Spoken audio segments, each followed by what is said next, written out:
Why do strategic thinkers, that's those of you that have 3 or more strategic thinking strengths in your top 10, why do strategic thinkers often have communication, discipline, and or competition low? I'm going to talk about, it's actually quite simple, but I'm going to talk about each of these individually, and let's talk about strategic thinking. Why does it have such a bad rap? And it does. It's got I'll just say, all strengths have a bad rap, but why do strategic thinkers get a bad rap? We're going to talk about that as well. I suspect that this is going to be one of the more watched videos of mine because strategic thinkers are gatherers of information. They love it. Oftentimes people, like in my private groups or my inner circle, there are several people, right, with a significant number of strategic thinking strengths in their top 10 because I am an information-like resource. Ultimately, for me, the strategic thinker domain stands alone compared to the others because it's so isolating inside. It's literally if you imagine a person's energy reading, and they get faced with the desire or a problem, the energy shoots right up to here, right? Shoots right up in here. And ultimately, right, this is where things get processed and problems get solved. Ideas form in 2 different ways. One, it's either practical, like analytical, who takes data, analyzes it, turns it into something, a kind of meaning. Like a person with high analytical could be a really good economist, right? Where they take data and they'll tell you stories with it, right? The other way that the other way a strategic thinker, I just gave it away. Strategic thinker processes up here is energetically, metaphorically, with strengths like futuristic and intellection.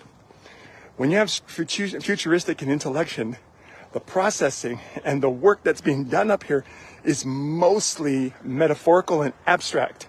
The energetic strategic thinker, right, must be given space to tap into that energy and ultimately come up with concepts, ideas, right, visions, theories, strategies.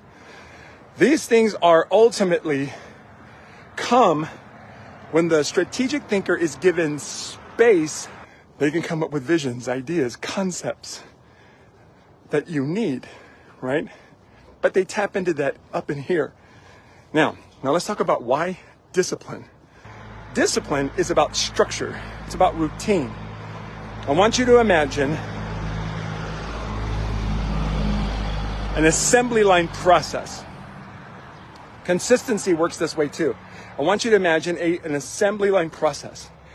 And then you tell a person who's a strategic thinker, who enjoys being up here, and you tell them, don't think, just follow the process. When you tell a high strategic thinker to follow the disciplined, structured process, then the energy for them drops, it dips. It doesn't just go into the body and the body goes, I know what to do. It actually just disappears. So for a strategic thinker, the energy is really up here, especially when you have 4 or 5 of them. And so if you tell a strategic thinker who has that many strategic thinking strengths not to think, just do, then you don't get the do. You don't get the do. The do comes from the think. In fact, for a strategic thinker, especially with intellection, the think is the frickin' do. Because the processing is happening, the analyzing is happening, the theorizing, the visualizing, the strategizing, it's happening. And the work is getting done, you just can't see it.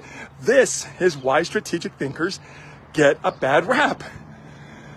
Because while they're doing the work, you can't see it.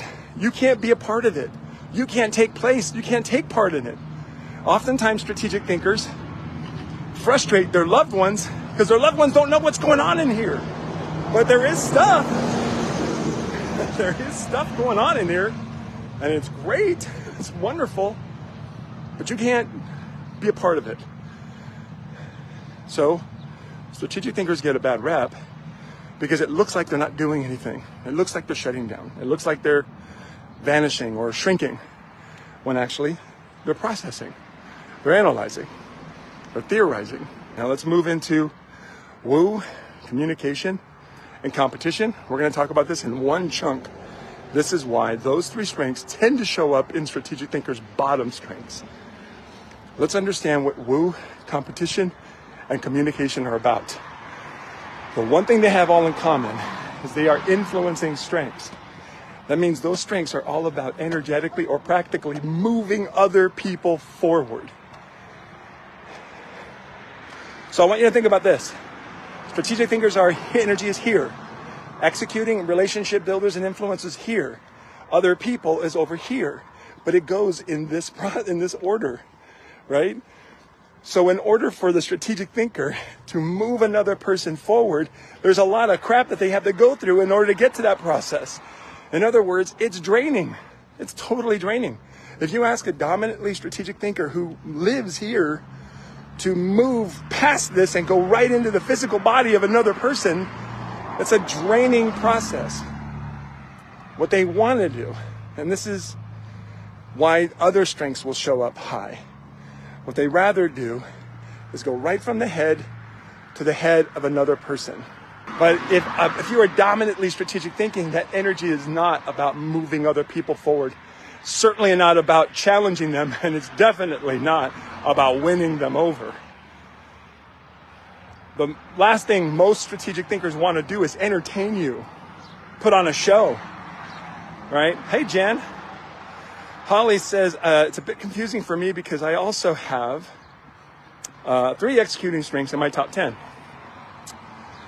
And I also have 3 relationship building in my top 10. Okay, so this is the thing that strategic thinking and executing has in common. There's strengths that you can utilize without other people. Both of them, right? So for you, Holly, the majority of your top 10 strengths are, we'll say, singular or individually, like we'll say selfish, okay? Or self-focused or self-centered strengths. Strategic thinking and executing is they're like a lone domain. They don't need other people. They want other people, but they don't need them. Because imagine, like I bet the Unabomber was totally a strategic thinking executor, right? There's no emphasis or connection. So anyway, let's wrap up. So the strategic thinker, once again, energy is here. The reason why they get a bad rap is because you can't see it. You can't take part in it. And I'm going to be honest with you, for someone with that many strategic thinking, if a person has like 5 strategic thinking strengths in their top 10, they will be the first to tell you, you don't want to be in my head. They will definitely be the first to tell you that. You don't want to be in my head. And my suggestion is don't try to get in there. But the bottom line is that the strategic thinkers get here. Now, the truth is, if we understand this, then we understand how to leverage it, utilize it. And as always, follow me on Facebook here so that I can continue to bring you more strengths content. You're the best, y'all. Love you very much. Share this with other people that help you. Help them understand strengths. Comment. Share with anybody that you know. Tag them. Tag people in this video that you feel would benefit from this strengths content.